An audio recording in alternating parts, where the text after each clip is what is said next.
Aqui está, por exemplo, a asa da borboleta, que a gente vê, ó, que é um cristal fotônico. Está vendo que é uma estrutura e tem vários furinhos no meio, fazendo as condições periódicas. E é bem periódico.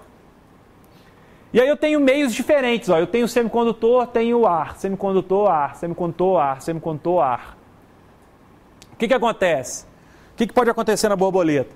A luz branca vem, com todos os comprimentos de onda, entra na asa e começa a andar nesse cristal fotônico. Só nesse cristal fotônico tem uma barreira, esse gap, que só pode passar algumas cores. Imagina que é a cor, tonalidade do azul. Aí essa cor passa e essa cor volta refletida. Só volta essa. As outras foram filtradas ali. Ok? Bom, então o que eu queria dizer é isso aqui, ó. Aqui a gente tem a condição periódica de um cristal, né? E aqui eu tenho o gap. Aqui é o meu gap eletrônico, eu estava dizendo, ó, de um semicondutor ou de um isolante. Até aqui eu tenho elétrons, nessa energia aqui, está tudo cheio de elétrons. Aí depois só posso ter elétron dessa linha para cima aqui, dessa banda para cima. Nesse espaço amarelo eu não posso ter. No periódico do cristal fotônico, acontece a mesma coisa. Até aqui, nessa parte aqui, eu posso encher de fótons. Aqui depois eu posso colocar fótons, mas eu tenho esse gap, que não pode ter fótons. Ok? E aí o que eu faço? Tem umas coisas que a gente está trabalhando agora. Eu posso criar uma estrutura com determinado defeito, que eu posso, por exemplo, jogar uma luz no material e a luz ficar presa. A luz não vai para lugar nenhum. Eu jogo a luz no cristal e a luz fica presa lá no meio do cristal. Ela não consegue sair. Então eu aprisiono os fótons ali dentro. Por quê? Porque eu jogo a luz aqui nesse buraquinho, por exemplo. Certo? E essa minha estrutura ao redor aqui, ó, ela tem um gap. Ela tem um gap que é justamente do comprimento de onda dessa luz que eu coloquei. Então ele não consegue passar lá porque ele é um gap. Ele fica preso ali dentro. Certo? Agora, imagina que em vez de prender a luz, eu faço isso aqui, ó. Crio um caminho. Eu jogo a luz aqui, aí eu tenho a condição periódica aqui, ó. Aqui e aqui, ou seja, o comprimento de onda que eu coloco aqui, ele não pode passar para cá e nem para cá. O que vira isso aqui? Vira um caminho de luz. Eu consigo jogar a luz aqui e a luz sai lá do outro lado. E só sai aquela luz. E pro outro lado aqui não sai nada. Aí dá para fazer um monte de coisa com isso. Tem um conjunto de aplicações. O que mais me interessa, o que a gente está trabalhando agora, está começando a trabalhar com o pessoal da física aqui, é tentar melhorar, achar qual é a melhor estrutura possível para que a gente tenha a luz mais concentrada aqui no meio. Esse é o projeto que a gente iniciou, até para a gente ganhar conhecimento nisso e para a gente ver se as coisas vão começar a funcionar. Mas nosso objetivo é usar esse tipo de caminho de luz aqui para fazer o quê? Para fazer portas lógicas, para trabalhar lá com arquitetura de computadores, fazer computadores óticos. Essa é a nossa ideia. Né? Agora, isso existe? Dá para fazer? Dá. A gente pode fazer aqui na UFMG, aqui em cima, aqui no prédio, aqui na física, aqui a gente pode fazer isso. Olha só, o que a gente tem aqui? Alguns exemplos. Ó. Tá vendo aqui? Ó, é um cristal, um semicondutor, com vários furinhos. E aqui, ó, nesse pedacinho aqui, ó, tem uma falha. Ou seja, deixei de fazer os furinhos. Se eu jogo a luz aqui nesse meio, a luz fica presa aqui e não consegue ir para lugar nenhum, ela fica aqui presa. É isso aqui, ó. Tá vendo? Ó? Furinho, furinho, furinho. Olha, isso aqui é uma imagem real, ó. Essa barra aqui quer dizer 500 nanômetros. Cada furinho desse aqui, então, tem uns 200 nanômetros de diâmetro, mais ou menos. É uma imagem de microscópio. Eletrônico, obviamente. Dá para ver aqui o furinho, ó, tridimensional. Aqui tem uma falha, ó. Deixei de colocar furinho e botei 2 furinhos pequenininhos. A luz fica aprisionada aqui. É com um dispositivo parecido com esse que a gente está trabalhando agora. Aqui, ó, eu já tenho guias de onda. Ó. Faço a luz caminhar por um determinado pedaço ou não. Certo? Então essa é a ideia. Eu vou ver se na segunda-feira eu trago alguma coisa de portas lógicas feitas com isso aqui. Bom, o que a gente está usando agora? A gente está usando um simulador desenvolvido pelo pessoal lá do MIT, que chama MIP. Esse é gratuito, você pode usar, é extremamente complexo. Eu não entendo direito a física dele, obviamente. Ele usa diferença finita no domínio do tempo, né, o famoso FDTD. Trabalha mesmo com equações de eletromagnetismo, equações de Maxwell. Né? É isso que ela está trabalhando. Então, olha só, eu estou simulando um nanodispositivo, mas estou agora fazendo equações de Maxwell. Eu não estou nada mexendo agora com sistemas quânticos, com aquelas questões de átomos. Não estou preocupado átomo com átomo. Estou preocupado com a estrutura do cristal, só. Ok? O diâmetro do buraco, aonde está o buraco e assim por diante. Aonde eu vou jogar a luz e assim por diante. Bom, eu posso calcular o espectro de transmissão, reflexão, modos ressonantes e frequências, padrões de campos, um monte de outra coisa com esse simulador. Bom, existem diversos outros simuladores de nanodispositivos, basta procurar. Computação de alto desempenho. Bom, computação de alto desempenho não é nanotecnologia computacional nem nanociência computacional, vocês sabem disso. Computação de alto desempenho é computação, certo? Mas por que eu coloco aqui? Eu coloco para provocar mesmo, porque tudo que eu falei até agora, eu falo, pô, isso aqui é caro computacionalmente, isso aqui é difícil de fazer, isso aqui demora demais. Então por que eu... Vamos colocar aqui, porque é importante. É sempre bom chamar a atenção daquelas pessoas que trabalham com isso. O que a gente pode trabalhar? A gente pode trabalhar com FPGAs, né, que são hardwares reconfiguráveis que eu posso implementar para ficar dedicado para fazer determinado tipo de cálculo. Posso fazer os tradicionais clusters e grids de computadores, que nós conhecemos. Posso usar os processadores gráficos, né, as GPUs agora, as que estão na moda. E posso pensar em, por que não, novas arquiteturas. Por que no futuro eu não posso ter novas arquiteturas nanométricas fazendo isso? Bom, aqui alguns exemplos de coisa que a gente trabalhou. Isso, lá durante meu doutorado a gente montou esse cluster aqui, Cluster Feynman. Agora vocês sabem por que o nome dele, né? A gente criou esse cluster para trabalhar justamente com aplicações de nanotecnologia. Tinha 32, tem né, ainda, eu que não tenho usado ele muito, 32 processadores quad-core. O GPU também a gente já utilizou bastante. A gente fez uma simulação uma vez, a gente pegou um pedacinho do cálculo de modelagem molecular quântico de um nanotubo de carbono. Lembra do nanotubo que eu falei ontem? E aí a gente fez esse cálculo, a gente pegou esse cálculo e implementou na GPU, né? A gente acelerou esse pedacinho do cálculo 37,28 vezes do que era anteriormente. Então, deu para acelerar bastante. Andando mais um pouquinho, você viu que agora a gente está andando mais rápido aqui, né? Vocês acharam que ia ser tudo igual a mecânica molecular, né? A gente ia terminar depois de amanhã. Bom, nanoinformática. Nanoinformática é uma coisa que eu já vinha trabalhando, mas agora tenho tentado me intensificar um pouco mais. O que é nanoinformática? Alguém já viu falar de nanoinformática? Não, né? Mas alguém já viu falar de bioinformática? Quimioinformática? Ecoinformática? Tem uma da astrofísica, que eu não sei como é que chama. Astroinformática? Não sei. Bom, a nanoinformática, ela tem a ver um pouco com a questão de bioinformática e tudo mais, que é lidar com os dados gerados pelas pesquisas de nanotecnologia. Então, como nós estávamos falando aqui, a nanoinformática ela tem um pouco a ver com a questão da bioinformática, é uma inspiração nisso. Na verdade, é uma área de pesquisa, pelo menos eu considero assim, que ela não existe ainda muito bem formalizada. Eles estão tentando formalizá-la, né? Esse documento aqui, ó, de abril do ano passado, bem recente, vocês podem baixar na internet, podem procurar, Nanoinformatics 2020 Roadmap. Ele diz o que espera da nanoinformática para os próximos 10 anos, aí, né, os próximos 8 anos. Bom, o que é essa nanoinformática? Dá uma ideia mais ou menos de coisas que podem ser feitas. O pessoal que trabalha, o pessoal de física, química, eu tenho muita dificuldade com isso, vocês vão ver depois com as aplicações que eu trabalho. O pessoal trabalha muito na... O que eles fazem? São competentíssimos, né, para fazer as coisas deles. Só que eles terminam os experimentos dele, eles têm uns caderninhos, aqueles famosos caderninhos de capa dura, onde eles anotam, dia tal, pessoa tal, usou o equipamento, o reator tal. Lembra dos nanodispositivos semicondutores que eu falei? É o que eu mais sofro, né, com o pessoal lá. Eu estou tentando agora sofrer menos. Aí eles escrevem lá no caderninho lá, olha, fiz o experimento tal, botei a pressão tal no reator, temperatura tal, não sei o que tal, e gerei o dispositivo tal.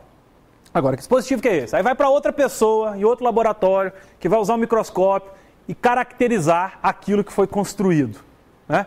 Aí ele vai falar, o dispositivo tal, estava com a altura média dos pontos quânticos, que vocês vão ver o que é daqui a pouco, tal, tinha tantos pontos quânticos e assim por diante. Tudo isso, aí faz algumas curvas de fração de raio-x, pega esses gráficos, corta, cola com cola tenaz e cola no caderninho. E vai fazendo aqueles caderninhos, e os anos vão se passando, e um dia o laboratório fica assim, né? De caderninho. Então a ideia é o seguinte, será que a gente vai trabalhar nos laboratórios assim ou será que a gente vai fazer algo mais eficiente? Nós trabalhamos com computação, né? Trabalhamos aí com banco de dados e várias outras coisas. Será que a gente não pode catalogar isso, fazer uma coisa eficiente? Então foi mais ou menos daí que surgiram as ideias da questão da nanoinformática. O que é nanoinformática? Nanoinformática é a ciência e prática de determinar qual informação é relevante para a ciência em nanoescala, desenvolvendo e implementando mecanismos efetivos para coletar, validar, armazenar, compartilhar, analisar e aplicar tais informações. Nanoinformática também envolve a utilização de ferramentas de comunicação em rede para o apoio eficiente da cooperação de grupos de pesquisa. Nanoinformática é necessária para o desenvolvimento inteligente e caracterização comparativa de nanomateriais, para o projeto e uso de nanodispositivos e nanosistemas otimizados, para o desenvolvimento de instrumentação avançada e processo de produção industrial. A nanoinformática também fomenta a descoberta científica eficiente e aprendizado, através de técnicas de mineração de dados e aprendizado de máquinas e assim por diante. Então o que é o negócio? Organizar a informação, para quê? Para que depois que eu tenha a informação organizada, eu possa trabalhar com ela e descobrir coisas novas, coisas que as pessoas passam batido realmente no laboratório, que eles não sabem que acontece. Certo? Por quê? Porque ninguém vai ficar folheando caderninho. Aquilo é só para lembrar, eu fiz aquele dispositivo, o que eu fiz? Aí volta ali. Né? A gente pode descobrir muita coisa bacana se eu tiver as coisas catalogadas. E outra coisa, eu acho coisas muito mais bacanas ainda se essa ferramenta, além de catalogar, minerar, buscar, cooperar. Imagina se eu tivesse ferramentas dessas ligadas por todos os grupos que trabalham com nanodispositivos, semicondutores no mundo inteiro. Certo? Isso ia ser uma coisa fantástica. O jeito de divulgar a informação, divulgar a sua descoberta científica, ia ser muito mais rápido e muito mais eficiente. Né? É muito melhor do que você ter que ir lá procurar um paper, ficar lendo tudo que o cara fez para procurar. Paper é importante para catalogar aquilo que foi feito. Né? Mas se você tiver aquilo de outra forma também, é muito interessante. Bom, então, resumindo aqui o que seria essa nanoinformática, fiz um desenhinho simples aqui. É um banco de dados dinâmico para armazenar, manipular e recuperar informações relevantes à nanociência e nanotecnologia. Imagina que eu pudesse fazer uma nanoinformática universal. Eu teria ali um banco de dados gigantes, onde eu teria uma interface onde os cientistas poderiam, por exemplo, eu realizo uma pesquisa nova, fui no laboratório, experimentei um monte de coisa, catalogo, deixo guardado lá. Eu posso ter várias ferramentas, ferramentas de mineração, ferramentas de busca, ferramentas quaisquer, que possam trabalhar com esses dados no banco de dados e que possam retornar informações aos pesquisadores, certo? Essa é a ideia, fazer uma coisa assim mais controlada. O que eu digo? É uma área que realmente assim, não existia nada consolidado. Aí em 2007, pouco tempo, em junho de 2007, ou seja, 4 anos e meio atrás, o pessoal lá nos Estados Unidos se juntou e teve o primeiro workshop em estratégias de nanoinformática. Aí eles começaram a discutir essas questões. Em 2010 teve um outro, que eles geraram aquele documento de 2011, e agora no final de 2011, há um mês atrás, um mês e meio atrás, teve o terceiro encontro de nanoinformática. Né? Então a coisa começa agora a ter uma evolução. E de certa forma eu já trabalhava com isso, mas sem saber essas definições direitinho de nanoinformática e tudo mais. Agora a gente está tentando fazer uma coisa mais organizada. Depois eu vou mostrar exemplo para vocês. Bom, então aqui ó, seria a questão da gente utilizar a informática, a computação de um modo geral, para fazer todas essas interações, né? As interações pré-publicações, né? Pré-divulgação de resultados, que é levantamento de hipóteses. Como é que eu posso levantar hipóteses? Fazendo simulação. Simulação como? Posso fazer modelagem molecular, simulação de nanodispositivos e várias outras coisas, certo? Então isso de certa forma também entraria ali na nanoinformática. Posso fazer previsão. Como é que eu faço previsão? Analisando dados que eu tinha anteriormente. Observação, experimentação computacional e análise de dados. E depois na pós-publicação, posso gerar o pré-print, preparar meus dados, categorizar meus dados, gerar o artigo e gerar descoberta em cima dessas informações, gerar descoberta em cima de outros artigos. O Google Scholar, quem já usou o Google Scholar aí? Google Acadêmico? Quem faz iniciação científica, mestrado, doutorado, já usaram aí, né, o Web of Science, Google Acadêmico, Google Escola. Ele não deixa de ser uma nanoinformática, né? É uma busca, é um sistema de busca em artigos, né? A gente digita lá a palavra que a gente quer, vai aparecendo os artigos relacionados. Bom, resumindo aqui a nanoinformática, o que eu posso ter nela? Coleção e tratamento de dados, definir padrões, armazenamento. Isso não é trivial, é extremamente difícil. Por quê? Na bioinformática já é complicado, mas pode ser mais fácil. Por quê? Bioinformática é bioinformática, é bio. Agora, e nano? Nano é o quê? É física, é química, é bio, é engenharia. É um monte de coisa. É computação. Então, como é que eu vou padronizar dados? Talvez eu tenha que padronizar por áreas. Ou às vezes não, se as coisas começarem a ficar cada vez mais nebulosas nessas questões multidisciplinares, eu não posso tanto classificar assim. Ferramentas e métodos para apoio, para inovação, análise e simulação. Workflow, tem um andamento do processo que eu estou trabalhando. Modelagem e simulação, de certa forma a gente já discutiu um pouco. Mineração de dados e descoberta de conhecimento. A gente vai falar um pouquinho disso mais para frente. Acessibilidade aos dados e compartilhamento de informação.